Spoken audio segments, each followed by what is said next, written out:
Assalamualaikum warahmatullahi wabarakatuh. Apa kabar teman-teman semuanya? Mudah-mudahan dalam keadaan sehat walafiat dan sejahtera selalu.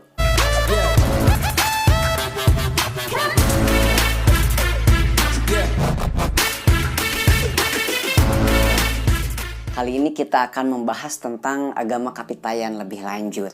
Nah, dalam sejarah sekolah, dalam sejarah umum, biasanya orang Indonesia itu dikenal sebagai pengamal atau penghayat ajaran animisme, yakni pemahaman dan kepercayaan kepada kekuatan roh nenek moyang. Ataupun dinamisme, yakni kepercayaan bahwa benda-benda bertuah itu mampu memberikan kita kekuatan-kekuatan. Sebetulnya itu adalah suatu kekeliruan dan pemahaman yang dangkal dan sangat tidak mendasar. Karena pemahaman itu lahir dari orang-orang bodoh, nenek-nenek moyang kita yang bodoh, yang tidak bisa memahami ajaran dari agama Kapitayan. Nah, apa yang membedakan agama Kapitayan yang dibawa oleh Dang Hyang Semar dengan agama yang dibawa oleh Sang Togog? Pada dasarnya, baik ajaran Dang Hyang Semar maupun ajaran Sang Togog adalah berpangkal satu jua, yakni peribadatan dalam memuja Sang Hyang Taya. Hanya saja kiblat dan caranya yang berbeda. Apabila Hyang Semar mengiblat kepada Sang Hyang Tunggal melalui alat bantu tubuh dan watu, hanya itu, maka untuk penyembahan kepada Sang Hyang Manikmaya yang diajarkan oleh Sang Togog itu melalui berbagai macam alat bantu. Apabila dalam penyembahan kepada Hyang Tunggal itu tidak mengenal sesaji, maka dalam penyembahan kepada Sang Hyang Manikmaya itu sangat rumit dan mengenal sesaji. Nah, dalam mengajarkan ajarannya, Dang Hyang Semar itu dibantu oleh ketiga anaknya. Anak yang pertama itu namanya adalah Dawala. Dawala itu bertugas membantu kalangan Tuhu dalam menyembah Sang Hyang Tunggal melalui sarana alat bantu tubuh. Itu anak yang pertama. Anak yang kedua dari Dang Hyang Semar itu bernama Sang Udal.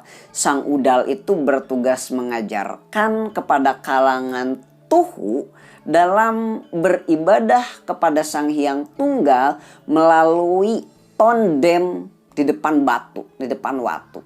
Nah, anak yang ketiga ini bernama Sang Astrajingga. Sang Astrajingga ini bertugas untuk kaum jelata atau kaum tugul, kaum bodoh yang kurang memahami Sang Hyang Taya, kurang memahami Sang Hyang Tunggal, dengan cara mendengarkan dan mematuhi apa yang dipahami oleh kaum Tuhu maupun oleh kaum Tunggal.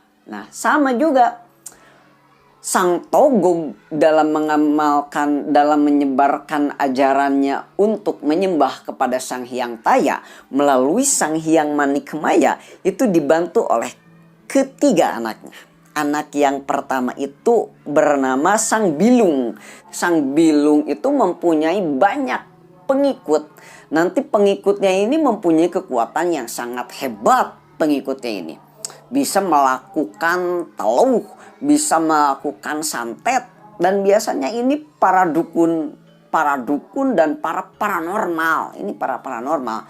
Sang Bilung ini dalam mengajarkan ajaran penyembahan kepada Sang Hyang Manikmaya, orang-orang yang menyembah Sang Hyang Manikmaya itu sangat bersifat keduniawian, sangat pamrih. Mereka menyembah Sang Hyang Manikmaya karena ingin mendapatkan kesohoran, karena ingin mendapatkan kemasyhuran, karena ingin terkenal. Nah, nanti kaumnya itu bernama Thor. Ini anak yang pertama, Sang Bilung. Dan anak yang kedua dari Sang Togog ini Sang Saraswati. Sang Saraswati ini para pengikutnya dalam menyembah kepada Sang Hyang Manikmaya ini biasanya menginginkan harta, menginginkan kejayaan duniawi. Nah, bahkan dari pengikut Saraswati pula ini lahirlah seorang datu, seorang ratu yang mempunyai kekuatan-kekuatan yang hebat. Ini dari Saraswati ini. Nah, yang ketiga itu ada Sangkere, anak dari Sang Hyang Togog itu Sangkere. Sangkere ini bertugas kepada kaum-kaum bodoh, kaum-kaum tolol, ya samalah kaum tugul yang tidak memahami Sang Hyang Taya. Makanya Sangkere itu agak kerepotan, sehingga bahkan Sangkere sendiri itu tersesat karena salah satu gurunya, yakni Sang Idajil, mengajarkan ajaran yang sangat-sangat baru. Apabila ajaran Sang Togog itu hanya melakukan tumbal dengan cara tumpeng nasi kuning yang muncung kuning seperti itu, maka melalui Sang Idajil menyusupkan ajarannya melalui Sangkere dengan diadakannya itu adalah tumbal manusia. Sangat mengerikan. Sehingga bercampurlah suatu paham yang sama sekali baru, yang sama sekali aneh. Sehingga setelah kematian Sang Togog, setelah agama-agama Kapitayan ini semakin bercampur dan semakin aneh.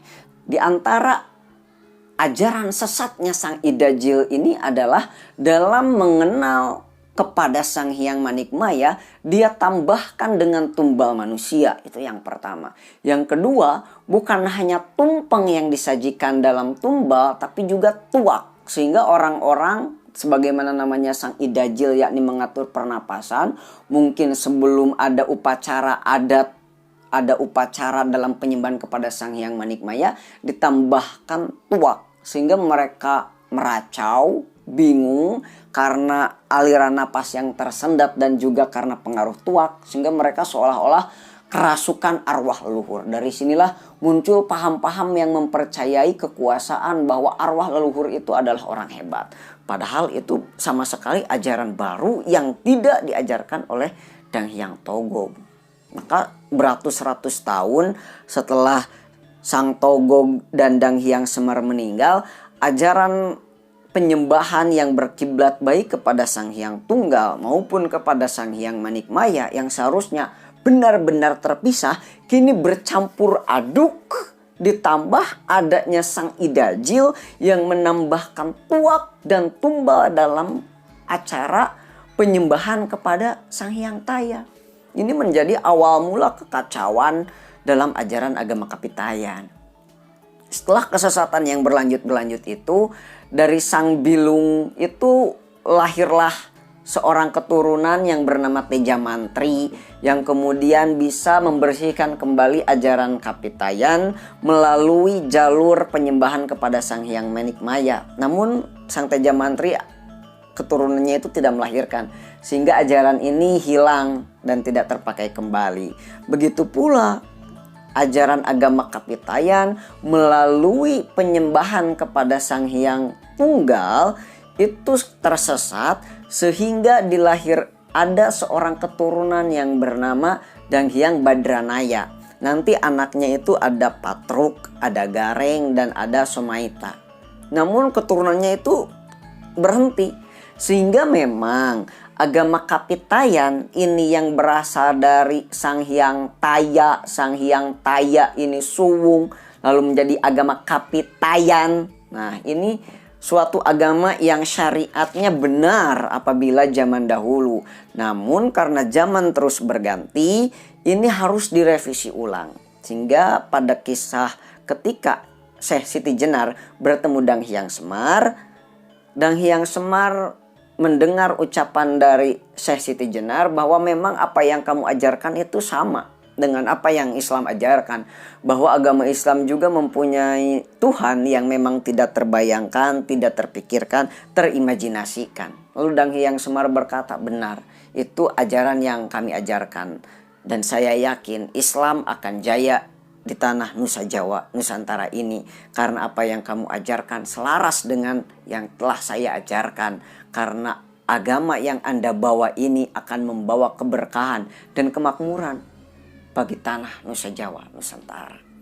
Jadi bagi saya, Penting sekali memahami akar sejarah bangsa kita supaya tidak tersesat, supaya kita bisa memahami apa yang telah kita ajarkan oleh leluhur kita. Jangan sampai kita memahami sejarah yang salah, akhirnya kita bergerak, melangkah dengan dasar yang salah sehingga arah langkah kita juga pun salah. Mungkin segitu saya penyampaian dari saya.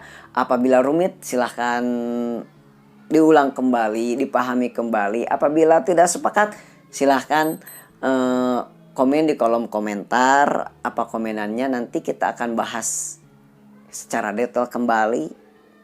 Terima kasih.